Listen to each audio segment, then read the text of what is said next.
Hello everyone, welcome to Teach Tech Commerce. मेरा नाम है हर्षमित कौर एंड मैं हूं आपकी बिजनेस स्टडीज एजुकेटर। जैसे कि आप देख पा रहे होंगे, आज की इस वीडियो में हम क्या कवर करने वाले हैं, मल्टीपल चॉइस क्वेश्चंस। इसका मतलब क्या है, चैप्टर सेकंड मैंने आपको अच्छे से कंप्लीट करवा दिया है, तो उससे रिलेटेड जितने भी एमसीक्यूज हैं जो आपके बोर्ड के एग्जाम में आ सकते हैं, वो आज हम कवर करने वाले हैं। ठीक है, आ गया समझ में? तो अगर आपने वीडियोस नहीं देखी हैं प्रॉपरली, चैप्टर सेकंड को अच्छे से नहीं पढ़ा है, तो पहले आप जाके वीडियोस देखिए, पूरी वीडियोस को अच्छे से पढ़िए, जानिए सब चीज़ें, तब जाके आप यहाँ पर एमसीक्यूज सॉल्व कर पाएंगे, वो भी चुटकियों में। ठीक है, चलिए। तो सबसे पहला क्वेश्चन हमारे पास क्या है, professional management institutes like IIM, FMS, XLRI etc. have included principle of management as a part of their curriculum। क्या बोला जा रहा है कि ये जो आपको इंस्टीट्यूट्स दिख रहे हैं, मतलब आपने सुने भी होंगे IIM, FMS, तो इन इंस्टीट्यूट्स ने क्या किया, मतलब इन इंस्टीट्यूट्स के मैनेजमेंट ने ये डिसाइड किया कि जो प्रिंसिपल ऑफ मैनेजमेंट है उसको हम क्या करेंगे, अपने करिकुलम में, सब्जेक्ट में इंक्लूड करेंगे। ठीक है, आया समझ में? Which significance of management is being highlighted in the given statement. तो पूछा जा रहा है मैनेजमेंट का कौन सा इंपॉर्टेंस यहाँ पे इस स्टेटमेंट के द्वारा बताया जा रहा है। ठीक है, तो आपके सामने ये चार ऑप्शन देके रखे हैं। पहला ऑप्शन क्या है, साइंटिफिक डिसीजंस। तो आप देख सकते हो स्टेटमेंट में कहीं से कहीं तक साइंटिफिक डिसीजन का कोई लेना देना नहीं है। ठीक है, नेक्स्ट क्या है, मीटिंग चेंजिंग एनवायरनमेंट रिक्वायरमेंट, तो इसका भी कोई कनेक्शन नहीं है। नेक्स्ट क्या है, management training education and research. तो आपने अच्छे से मैनेजमेंट के इंपॉर्टेंस में पढ़ा होगा कि management training education and research भी प्रोवाइड करता है, तो यहाँ पर इसका कनेक्शन हमें ऑप्शन सी से दिख रहा है। और ऑप्शन डी क्या है, providing managers with useful insights into reality. मतलब जो प्रिंसिपल ऑफ मैनेजमेंट है वो मैनेजर को एक तरीके से क्या प्रोवाइड करता है, इनसाइट्स, मतलब क्लियर अंडरस्टैंडिंग प्रोवाइड करता है ताकि वो अपने डिसीजंस अच्छे से ले पाए। तो यहाँ पर अगर आप स्टेटमेंट को केयरफुली ऑब्जर्व करोगे तो आप देख पाओगे यहाँ पर सिर्फ ट्रेनिंग एजुकेशन एंड रिसर्च के बारे में बताया जा रहा है, उसके अलावा इन तीनों ऑप्शन का कोई लेना देना नहीं है।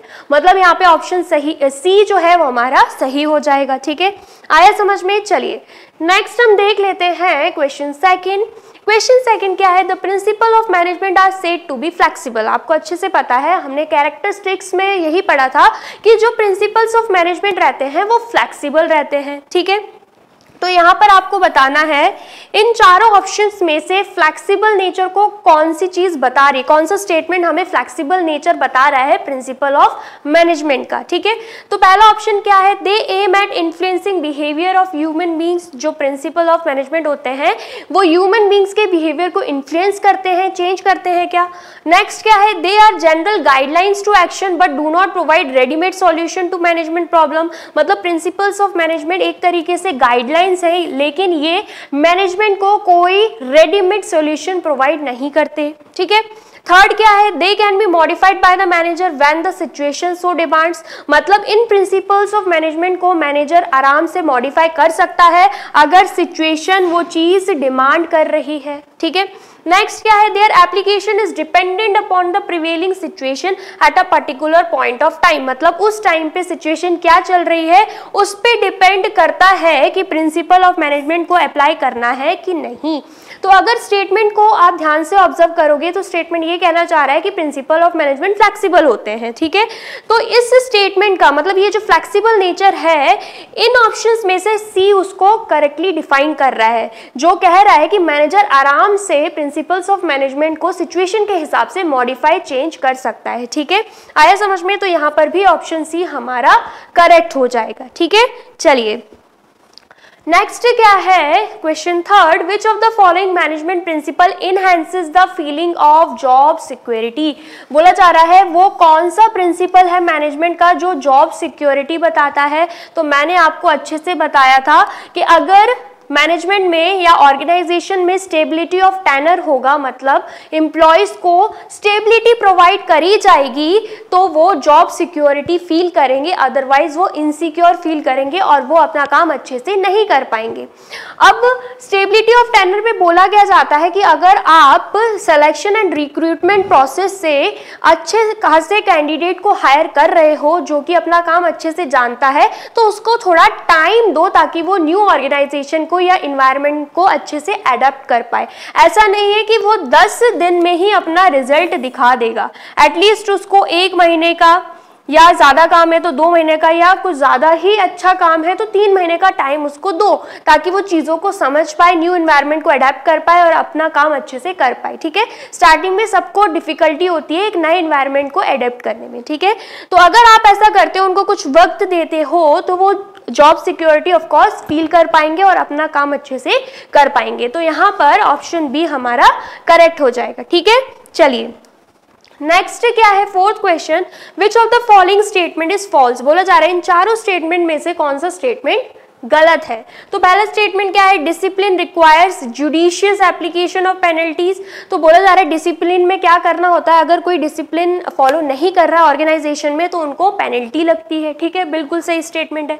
नेक्स्ट क्या है, ये डिसिप्लिन भी क्या है, प्रिंसिपल ऑफ मैनेजमेंट है, जो कि यही बात हमें बताता है, मैं आपको ऑलरेडी प्रीवियस वीडियो में बता चुकी हूँ। ठीक है, देन उसके बाद fatigue study is a part of work study. बोला जा रहा है जो फटीग स्टडी है, मतलब जो थकावट जिसके लिए हम पूरा वर्क स्टडी, पूरी प्रोसेस को एनालाइज करते हैं, क्या वो वर्क स्टडी का ही पार्ट है, तो बिल्कुल ठीक है, ये भी सही स्टेटमेंट है।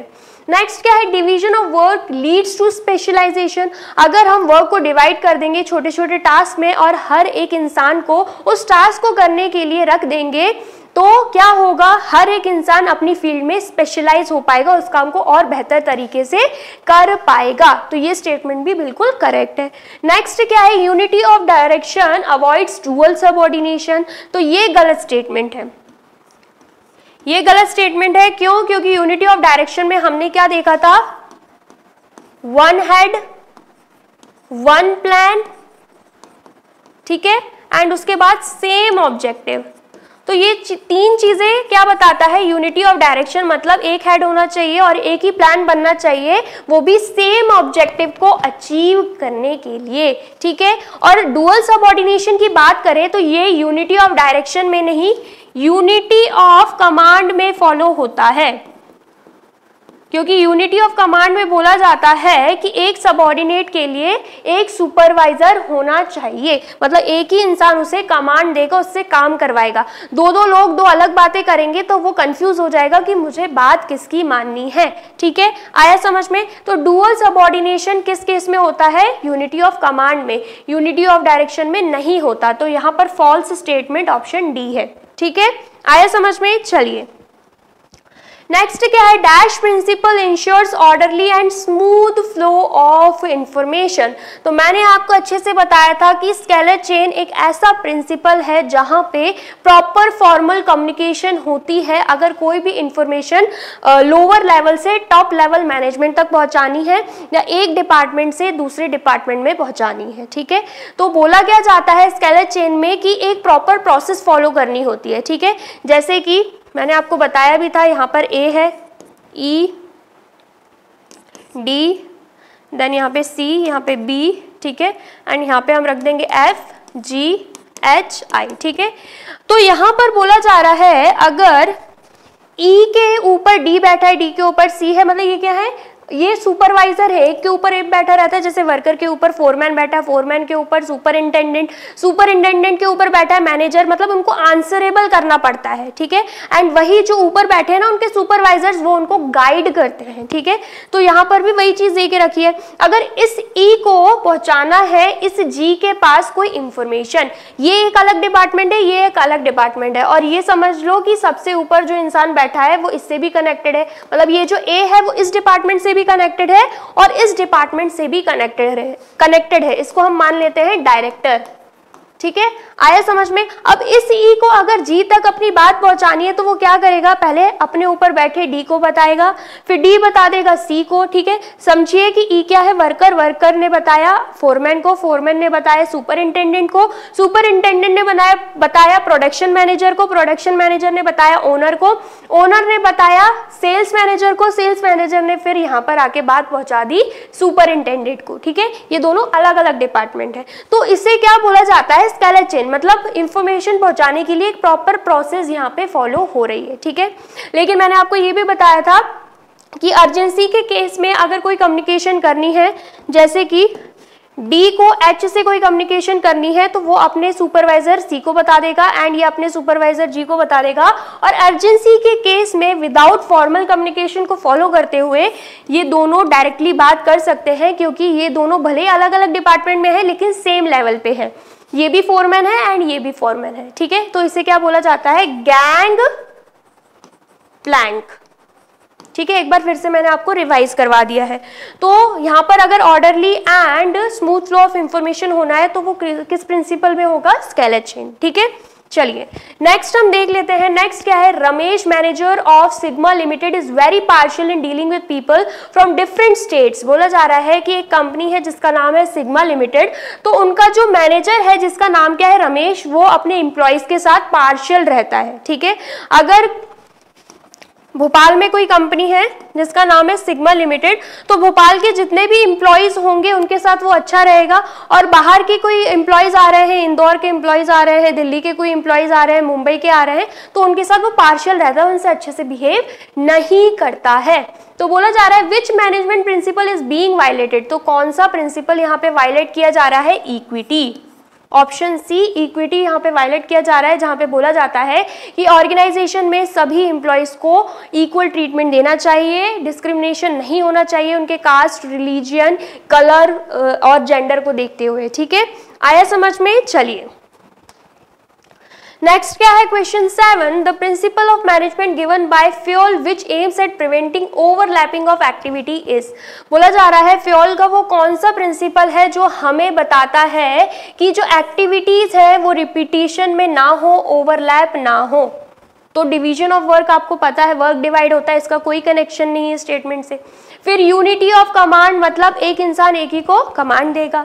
ठीक है, फिर यूनिटी ऑफ डायरेक्शन, नेक्स्ट आ जाता है ऑर्डर। ऑर्डर मतलब सिस्टमेटिक अरेंज में लोगों को भी अरेंज करो एंड उनके काम को भी, वर्क को भी अरेंज करो।